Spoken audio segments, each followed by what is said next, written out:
My ex slipped a GPS tracker under my car, texting my exact routes as a joke. When I tried to stand up for myself, he chuckled and said, "Can't stalk what's worthless." I walked away. That was 5 months ago. Yesterday, a judge read the evidence, and he went gray before the handcuffs clicked. When me and my boyfriend Nate broke up in July, I thought I was finally free. It's not like he was toxic or anything. We mainly just had different senses of humor. For example, I laugh at anything that involves babies being silly or animals just being animals. Meanwhile, he'll only laugh at the expense of others, especially at mine. For example, on my 21st birthday, he told me he was having an affair. We had a 2-hour-long conversation about why he did it, who he did it with, and how he kept it a secret for a whole year. It was only when I was in tears, rocking back and forth, that he finally admitted he was joking. And as he spent my birthday clutching his stomach, rolling around on the floor laughing, I spent it in tears, curled up into a ball in the corner of his room. Things were never the same after that, but I loved him. So we stayed together for another year before finally breaking up. We met on Bumble and didn't have any mutual friends, so it was mostly a tidy breakup, except for one thing. Nate was a very reckless spender, and during our relationship, a lot of his money was spent on wooing me. Flowers, designer dresses, shoes, everything. So when he reached out at the start of April asking if I could loan him money to help pay his taxes, I wasn't even surprised. I remember reading his notification and rolling my eyes, but it was only $2,000, a fraction of what he'd spent on me, so I sent it. He thanked me, and I was honestly happy to never speak to him again. But the next day, he sent me a video of him inside a bright green Lambo, with Travis Scott playing. His friend grabbed the phone and started shouting at the top of his lungs, "Yo, Meg, you're the GOAT for renting this car for us!" A wave of disgust combined with nausea washed over me. That was a chunk of my savings, wasted on some prank. The next day, when he had sobered up, I told him I was never sending him money again. But just before I could block him, he started typing. He apologized and said he'd never pull some BS again. I didn't respond. I just blocked him. Everything. His main account, his spam, his Snapchat, WhatsApp, his family, his little friends, everything. No more Nate. And immediately, a knot that had been stuck in my stomach was undone. But it was still hard. It took months for me to be able to cry without feeling scared of someone laughing at me, to trust what others told me without feeling like I was being pranked. And just when I started to feel good, guess what happened? He emailed me. And if there's anyone who can push my buttons well, it's Nate. Because within 10 minutes, I had gone from healed to listening to Nate's apologies and getting butterflies all over again. But one thing had changed. I was smarter. So when he asked to meet up, I agreed, because I trusted myself not to act on any feelings. Of course, looking back, I wasn't as smart as I thought I was. But I guess sometimes you really do have to learn a lesson 1,000 times before it sticks. It started off pretty sweet. He was wearing the same outfit he wore when we were 18. I got in his car, and he was playing the same song he was playing when I got in it the first time. He even pulled out my chair for me before I sat down, or so I thought, before I realized it was just another trick. Because he did the thing where you pull it out as the person is going to sit down, and they fall on the floor. As I fell on the carpet, he chuckled. But instead of making the joke last 10 minutes, he helped me up straight away and even said sorry. So I went out with him again, and again. And by the third date, I remembered exactly why we broke up. I showed him the bikinis I wanted to order for summer, and with no hesitation, he said, "Well, you're not Margot Robbie, and those bikinis won't change that, but order them if you want." I smiled weakly, not wanting to ruin our good day by getting upset, but he kept going. Now that we're on the topic, you could definitely stand to lose at least 15 pounds BTW. Like, damn. Still, I stared at the ground, stoic, nonchalant. Like, do you have zero empathy? I have to look at you every day, and you can't even go to the gym for a few hours a week? Well, that broke me. Snot ran down from my nose to my mouth. I cried so hard my hair got frizzy, and the harder I cried, the more he laughed. I didn't even notice he had his phone out the whole time. I just walked out and finally decided I was done. Reblocked him on everything. Every organ in my body felt numb, empty. And when I got home, all I had the energy to do was lie in bed, doom scroll, and eat some Ben & Jerry's. That's when a TikTok video came up. It was me, crying on Nate's bed, edited with a clown filter over my face and sad violin music playing in the background. The caption read, "When she thinks being mid means she deserves respect." It got 40,000 views. But this time, I was the one laughing. Not because I wasn't embarrassed, I was. Not because I wasn't extremely heartbroken, I absolutely was. But because Nate thought he could do whatever he wanted, with zero consequences, which meant he would never see me coming. I spent that whole night making a list of every cruel prank, every humiliation, every time he'd lied to me or about me. I needed to be methodical. This wasn't going to be some petty revenge. I wanted him to understand exactly how it felt to be on the receiving end of his jokes. By morning, my notepad was filled with incidents that, when viewed all together, painted a disturbing pattern of emotional manipulation that I had somehow normalized over the years. The next morning, I created a new email account and reached out to his boss, Marissa. During our relationship, Nate had mentioned she was super strict about employee behavior on social media. I sent her the link to his TikTok and pointed out how unprofessional it was to publicly humiliate someone. I didn't identify myself as his ex. I just said I was concerned about the company's reputation being associated with someone who treats women this way. While waiting for that to play out, I contacted a few of his friends' girlfriends. Not all of them, just the ones who had always been nice to me. I showed them the video and asked if their boyfriends were involved in planning it. None of them knew about it, and they were genuinely appalled. Turned out Nate had been telling his friends I was psycho and obsessed with him since our breakup. One of the girlfriends even shared screenshots of group chats where he'd been spreading lies about me for months. 3 days later, my friend Shannon texted me that Nate had deleted the TikTok. I checked from my roommate's phone and saw he'd scrubbed his entire account. Later that day, he emailed me again, but this time there was no charm, just anger. He asked why I was trying to ruin his life,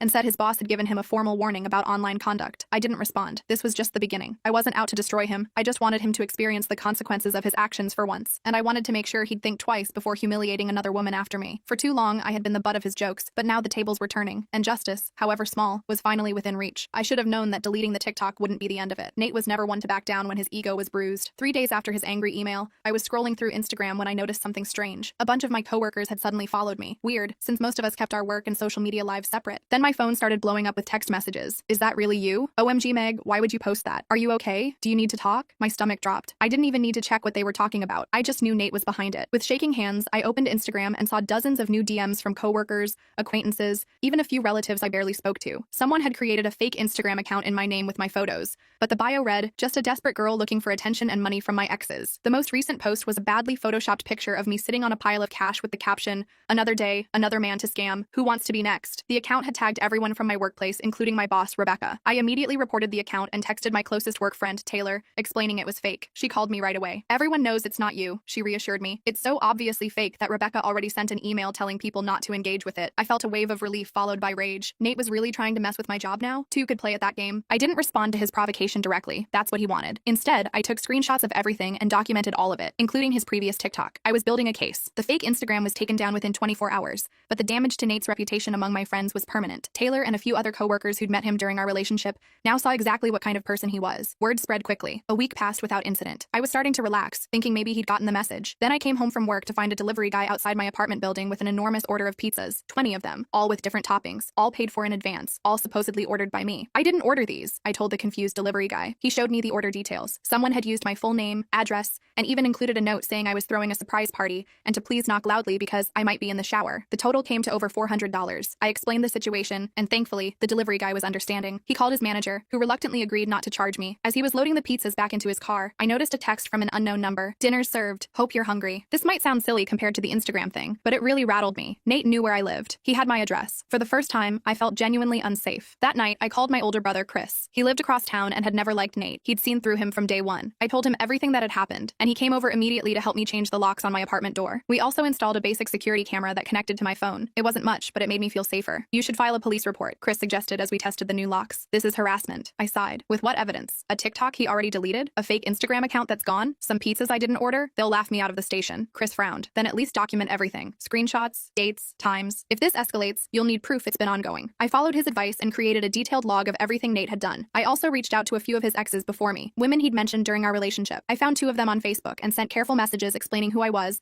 and asking if they'd experienced similar behavior. I wasn't expecting much, honestly. These were cold contacts from years ago, but within a day, both had responded, and the stories they told made my blood run cold. Olivia, who dated Nate in college, told me he'd convinced her she had an STD, letting her panic for days before revealing it was just a joke. Zoe shared that he'd once logged into her email account and canceled a job interview she'd been preparing for weeks, just to watch her meltdown when she got rejected. It was like looking at my own experiences through a mirror, the same patterns, the same cruelty disguised as humor, the same devastation left in his wake. We should start a support group, Zoe joked when we moved our conversation to a group chat. That gave me an idea. Not a support group exactly, but strength in numbers. If one person complaining to his boss had made him delete the TikTok, what could 3 of us do? Over the next few days, we shared information, where he worked, his social media accounts, mutual connections. None of us wanted to ruin his life as he'd accused me of trying to do. We just wanted him to stop, to face consequences, to think twice before hurting someone else. Olivia, who worked in HR, suggested we document all the incidents and present them to his company's human resources department as a pattern of harassment. Zoe, now a small business owner, thought we should focus on warning others in our social circles. Both were good ideas, but I was worried about potential blowback. Nate was unpredictable when cornered. Before we could decide on a plan, Nate escalated again. I was at work when I got a call from my credit card company asking if I'd authorized several large purchases. Someone had tried to charge over $5,000 to my card at an electronics store. The fraud department had flagged it because it was so out of character for my spending pattern. Did you give your card information to anyone recently? The representative asked. I hadn't, but Nate had my card number from when we were dating. I'd never thought to get a new card after the breakup because why would I? He'd never shown interest in my money before. In fact, he'd always insisted on paying for everything. I canceled the card immediately and ordered a replacement. When I got home that night, I checked my email and found 3 subscription confirmations for various adult websites, all using my work email address. I spent hours canceling them and changing all my passwords,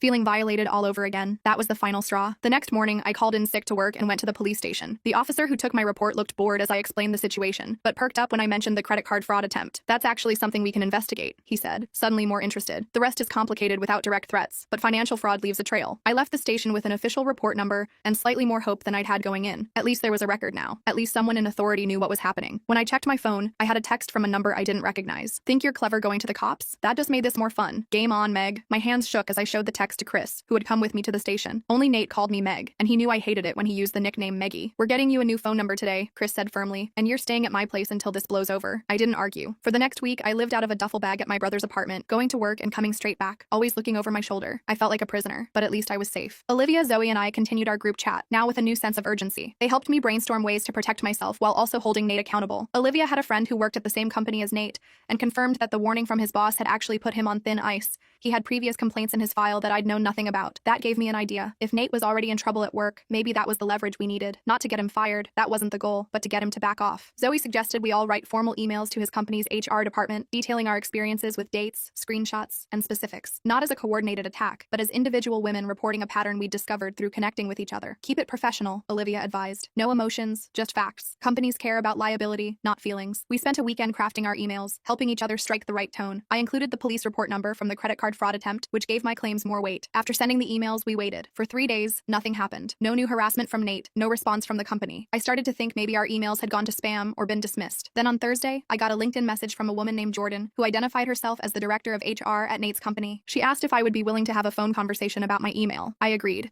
and we set up a call for that afternoon. Jordan was professional but sympathetic. She explained that they had received all 3 of our emails and were taking them seriously. Nate had been placed on administrative leave pending an investigation. We can't discuss specific employment actions with non-employees, she said carefully, but I wanted you to know that we don't tolerate this kind of behavior, and we're addressing it. I thanked her, surprised by how emotional I felt. For so long, Nate's behavior had been dismissed or minimized. Having it taken seriously by his employer felt validating in a way I hadn't expected. That evening, I got another email from Nate. The subject line was simply, "Stop. I don't know what you think you're doing, but you've crossed a line." He wrote, "They suspended me because of your lies. Is that what you wanted? To ruin my career over a few jokes? You're going to regret this." I forwarded the email to Jordan without comment, then blocked his email address again. The threat made my skin crawl, but I refused to let him intimidate me anymore. The next day, Chris and I returned to my apartment to pick up more of my clothes. As we approached my door, I noticed something odd. The new security camera we'd installed was missing. The mount was still there, but the camera itself was gone. "Did you move it?" Chris asked, frowning. I shook my head, my heartbeat accelerating. We cautiously entered the apartment, checking every room to make sure no one was inside. Nothing seemed disturbed, except for one thing. My bed had been made. I never made my bed before leaving. "We need to leave right now," Chris said quietly. We hurried out, and Chris called the police from the car. They came and took another report, but without signs of forced entry, there wasn't much they could do. I had no proof it was Nate. He'd been careful not to leave evidence. The officer suggested maybe my landlord had entered for maintenance, but a quick call confirmed they hadn't been in my unit. I felt violated all over again. He'd been in my home, touched my things. The thought made me sick. It seems Nate still had my spare key from when we were dating. I never thought to ask for it back since we broke up amicably at first. "You can't stay there anymore," Chris insisted. "It's not safe." I knew he was right, but I couldn't live on my brother's couch forever. I needed a long-term solution. That night, I called my landlord and explained the situation. To my surprise, he was understanding and agreed to let me break my lease without penalty if I moved out within 2 weeks. It would stretch my finances thin, but my safety was worth it. While I searched for a new place, far from my current apartment, I got an unexpected call from Jake, Nate's friend who had been in the Lamborghini video. He sounded uncomfortable. "Look, I know we're not friends or anything, but I thought you should know Nate's been talking about getting even with you. Like, serious revenge stuff. He's really lost it." My heart sank. "What kind of revenge?" "I don't know details. He got weird when I asked, but he's drinking a lot, saying crazy stuff. I just thought you should know." "Why are you telling me this now?" I asked. Jake sighed. "My girlfriend saw that TikTok and went ballistic. She said if I didn't warn you about what Nate's planning, she'd break up with me. And honestly, I've been feeling pretty crappy about the whole Lamborghini thing anyway. It wasn't cool." I thanked him for the warning, genuinely appreciative despite our history. After hanging up, I forwarded Jake's number to Chris with a brief explanation, just in case anything happened to me. It felt dramatic, but I couldn't be too careful. The next day, I found a new apartment across town and paid the deposit immediately. The rent was higher than I could comfortably afford,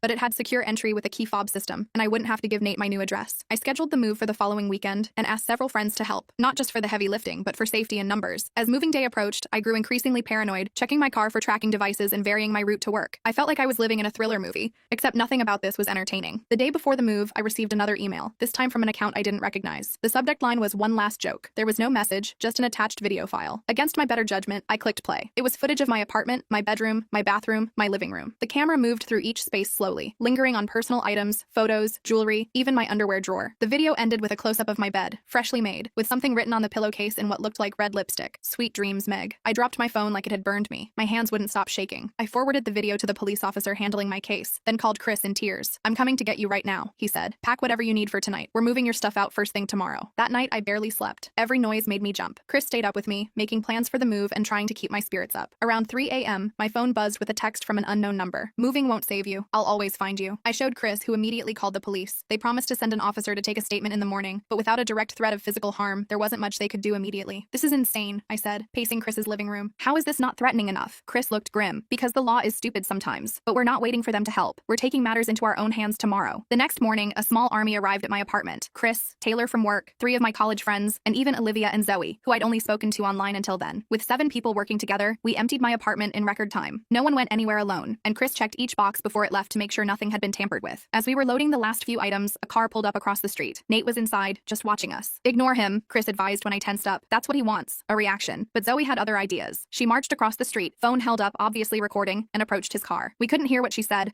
but Nate's expression changed from smug to alarmed. He drove away quickly, tires squealing. "What did you say to him?" I asked when she returned. Zoe smiled grimly. "I told him I was live streaming to my followers and had his license plate, name, and workplace on record. Then I reminded him that 3 women filing individual harassment reports makes a pretty compelling pattern for a restraining order." "Was that true? About the live stream?" Chris asked. "Nope," Zoe admitted, "but he doesn't know that." For the first time in weeks, I laughed, really laughed. It felt good to see Nate retreating for once. The move to my new apartment went smoothly. Everyone helped set up the basic furniture, and Chris installed a serious security system, door sensors, window alarms, and cameras that uploaded footage directly to the cloud. My new place was on the 3rd floor with secure entry to the building that required a key fob, and none of my social media accounts listed my location. That night, after everyone left, I sat alone in my new space feeling a strange mix of emotions. I was still afraid, but also angry, determined, and weirdly hopeful. Nate had tried to isolate me, but instead, he'd inadvertently built me a stronger support network than I'd ever had. The next day, I received a formal letter from the police department. They had reviewed all my reports and evidence and determined there was enough for a temporary restraining order against Nate. I would need to appear before a judge in 2 weeks for the hearing to make it permanent, but for now, he legally had to stay away from me. I forwarded the official documentation to Jordan at Nate's company, thanking her for taking my initial report seriously. Her response came quickly. "Thank you for the update. Without breaking confidentiality, I can tell you that Mr. Gardner is no longer employed with our company as of yesterday." I stared at the email in disbelief. Nate had been fired. The company had actually taken action. After months of feeling powerless, things were finally happening. I texted Olivia and Zoe with the news, and we had an impromptu celebration over video chat that night. None of us had wanted revenge exactly. We just wanted to be heard, to be taken seriously, and to protect others from going through what we had. The restraining order seemed to work. For a few days, there was no contact from Nate. I started to relax into my new routine, even ventured out to a movie with Taylor without constantly looking over my shoulder. Then on Friday night, I got a notification from my new security system. Someone was at my door. I checked the camera feed on my phone and felt ice in my veins. Nate was standing outside my apartment, swaying slightly like he was drunk. How had he found my new address? How had he gotten past the building's secure entry? As I looked more closely at the footage, I realized he must have followed someone in when they used their key fob. The building's security was only as good as the vigilance of its residents, and someone had clearly let a stranger in behind them without questioning why he was there. I immediately called 911, whispering that someone with a restraining order against them was at my door. The dispatcher assured me officers were on their way and advised me to stay quiet and away from the door. The longest 10 minutes of my life followed. I watched through the security app as Nate pounded on my door, then tried the handle. It was locked, of course, but knowing how close he was made my heart race. He leaned close to the door and said something the microphone didn't quite catch, then pulled something from his pocket. I squinted at my phone screen, trying to make out what he was holding. It looked like a key. My stomach dropped. The locksmith. Later, I found out from my landlord that Nate had somehow convinced the building's locksmith that he was my boyfriend who had lost his key. He'd shown old photos of us together as proof and paid a hefty fee for an emergency copy. But before he could try it, the building's hallway lights flashed. Someone else was coming. 2 police officers appeared in frame, approaching Nate carefully. He turned, clearly surprised, and shoved whatever he'd been holding back into his pocket. I couldn't hear the conversation, but I saw him gesturing wildly, then pointing at my door. One officer spoke into his radio while the other kept Nate's attention. After a few minutes, they handcuffed him and led him away. Only then did I release the breath I'd been holding. My phone rang. It was the police, confirming that they had Nate in custody for violating the restraining order. They asked if I would come down to the station to make a statement. Chris drove me there, staying close as I recounted everything that had happened. The officer taking my statement was thorough, asking for copies of all my documentation. When I mentioned the object Nate had pulled from his pocket, they said they would check what was found during processing. "What happens now?" I asked when we were done. "He'll be held at least until arraignment on Monday," the officer explained. "Given the restraining order violation and his history of harassment, the judge will likely set bail with conditions,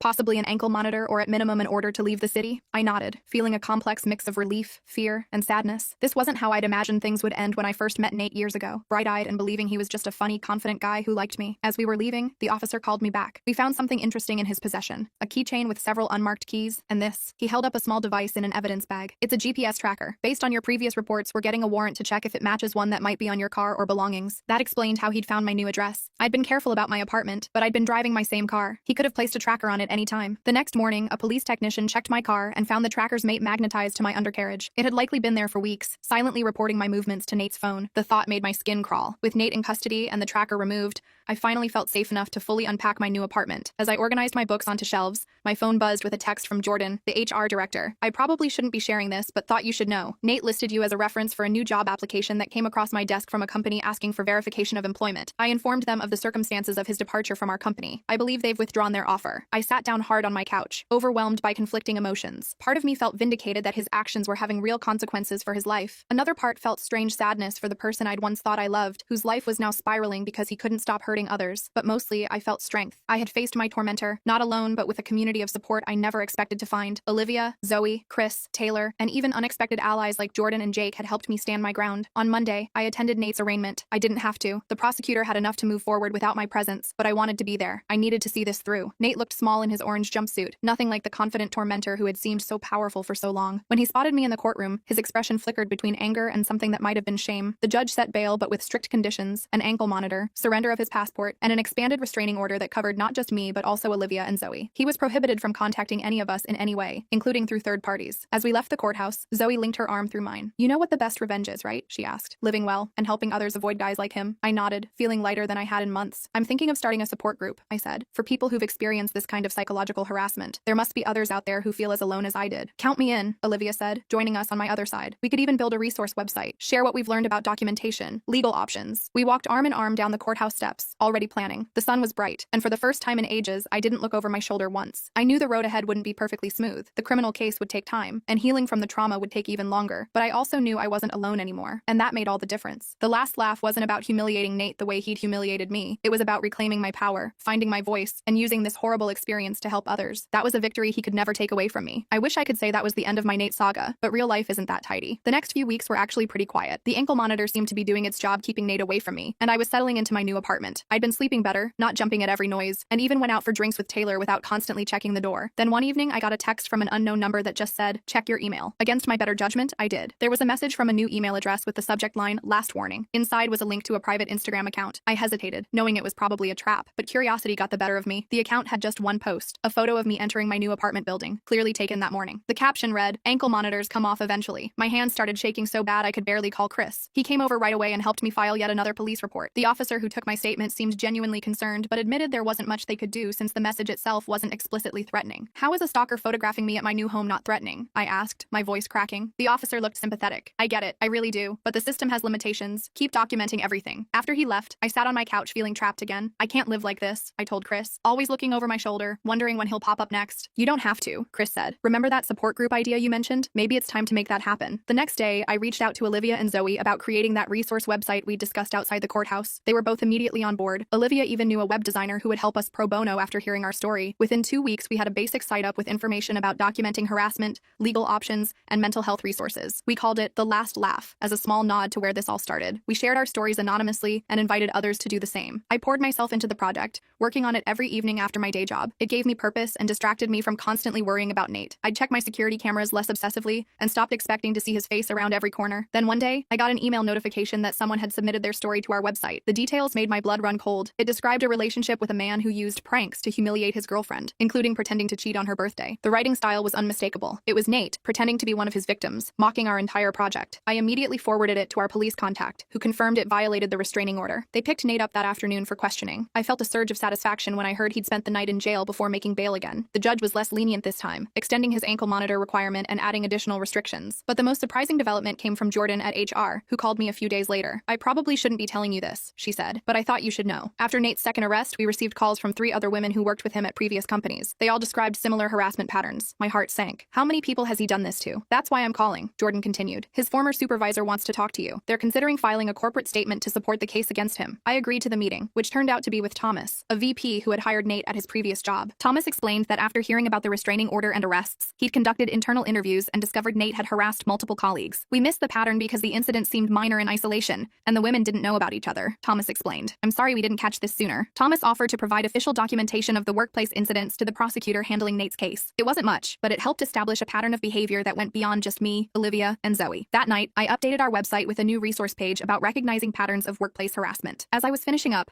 I got a text from Taylor with a screenshot of Nate's LinkedIn profile. He'd updated it to show he was moving to Seattle for a fresh start at a new company. I felt a confusing mix of relief and concern. Relief that he might finally be out of my life, but concern for whoever he might target next. I forwarded the information to our police contact, who confirmed that Nate's bail conditions would make it difficult for him to leave the state before his court date, but not impossible if the new company was helping with relocation. The next morning, I made a decision. I called the number listed on the Seattle company's website and asked to speak to their HR department. The woman who answered introduced herself as Mary. "This is uncomfortable," I started, "but I need to inform you about a potential new hire named Nate Gardner." There was a pause. "Go on." I took a deep breath and gave her the facts. Just the facts. The restraining order, the arrests, the pattern of harassment documented by multiple women and companies. I didn't embellish or let emotion creep in. I simply laid out the evidence and suggested they might want to conduct additional due diligence before bringing him on board. Mary thanked me for the information and said they would look into it. I hung up feeling like I'd done what I could to protect potential future victims without crossing any lines. 3 days later, I received an email from Mary confirming they had rescinded Nate's job offer after verifying my information with his former employers. She thanked me for having the courage to come forward. That same evening, my doorbell rang. I checked the camera and saw a police officer standing there. My heart raced as I opened the door. "I'm Officer Williams. We need to talk about Nathan Gardner." I invited him in, bracing for bad news. But what he told me wasn't what I expected. Mr. Gardner was picked up this morning trying to remove his ankle monitor. During processing, we found evidence on his phone of multiple harassment campaigns against several women, including yourself. The district attorney is upgrading the charges to include stalking and cybercrime offenses. I sat down hard on my couch. So what happens now? He's being held without bail pending trial. Given the evidence and his attempt to flee, the judge doesn't consider him a good candidate for release. For the first time in months, I felt a weight lift completely off my shoulders. Nate was actually facing serious consequences. The officer left me his card and told me the DA would be in touch about testifying. I immediately called Olivia and Zoe to share the news. We ended up having an impromptu celebration via video chat, all of us processing this unexpected development. "I can't believe it's really over," I said, still in shock. "It's not just over," Zoe pointed out. "He's actually being held accountable. That's rare." She was right. So many harassment victims never get that closure. It made our website feel even more important. The next few weeks were a whirlwind. Our little resource site was gaining traction, with women from across the country submitting their stories and thanking us for creating a space where they felt understood. We added forums, connected with legal resources, and even started weekly virtual support meetings. The DA's office kept me updated on Nate's case. The evidence from his phone was damning. He had detailed notes on each of his targets, including schedules, vulnerabilities, and prank ideas. There were women I'd never heard of in his files, going back years. One morning, I received a call from a number I didn't recognize. It was Jake, Nate's friend from the Lamborghini video. "Hey, I know we're not friends or anything," he started awkwardly, "but I wanted to apologize for my part in all this. I didn't know how bad it was. I was silent, not sure how to respond. Anyway," he continued, "I've been talking to the DA, telling them everything I know about Nate's jokes. I should have done it sooner." "Why now?" I asked. "My sister found your website. She recognized Nate from some of the anonymous stories. She showed me, and it was like seeing everything clearly for the first time." He paused. "I was a terrible person for going along with his crap. I'm sorry." It wasn't a perfect apology, but it felt genuine, and it showed our website was making a difference in unexpected ways. The day before Nate's pretrial hearing, I got another surprising call, this time from Richard, Nate's father. I almost didn't answer, but curiosity won out. "Meg, I don't know what to say except I'm sorry," he began. "We never realized how serious Nate's behavior was. We always thought he was just high-spirited playing jokes." I remained silent, letting him talk. "His mother and I have been reading the case files. The things he did to you and those other women." His voice broke. "We failed as parents. We failed to teach him respect." I finally spoke. "What do you want from me, Richard?" "Nothing. You don't owe us anything. I just wanted you to know we're not contesting anything. We won't be paying for expensive lawyers to get him off. He needs to face consequences." After we hung up, I sat in my living room feeling strangely empty. There was no satisfaction in knowing Nate's parents were suffering too. This whole situation was just sad. Sad that so many people had been hurt. Sad that warning signs had been missed for years. Sad that someone with so much potential had chosen to use his intelligence to cause pain,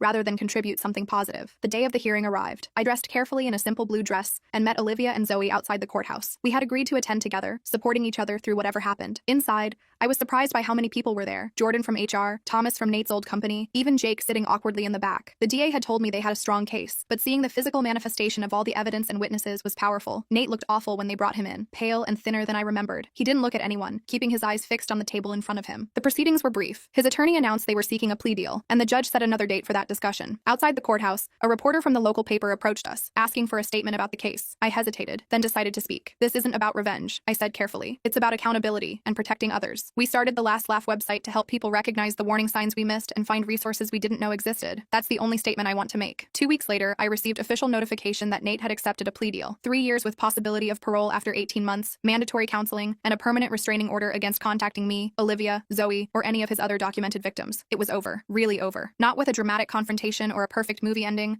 but with paperwork and legal proceedings and a quiet acknowledgement of harm done. That night, I sat on my balcony watching the sunset, thinking about everything that had happened. My phone buzzed with a notification. Our website had just reached 10,000 visitors. We were helping people. Something good had come from all this pain. I scrolled through some of the anonymous thank you messages we'd received. I thought I was crazy until I found your site. You gave me the courage to file my police report. Reading other women's stories made me feel less alone. These weren't just words on a screen. They were real people finding their own way to the last laugh, not through revenge or cruelty, but through connection, support, and the power of shared experience. I put my phone down and looked out at the city lights coming on as darkness fell. For the first time in ages, I didn't check my security camera before heading to bed. I didn't double check my locks or look under my car for tracking devices. I just went inside, made some tea, and started planning the next phase of our website expansion. The last laugh wasn't a moment. It was this whole new life I was building. A life where Nate's power over me was finally, completely gone, and that felt better than any revenge could have.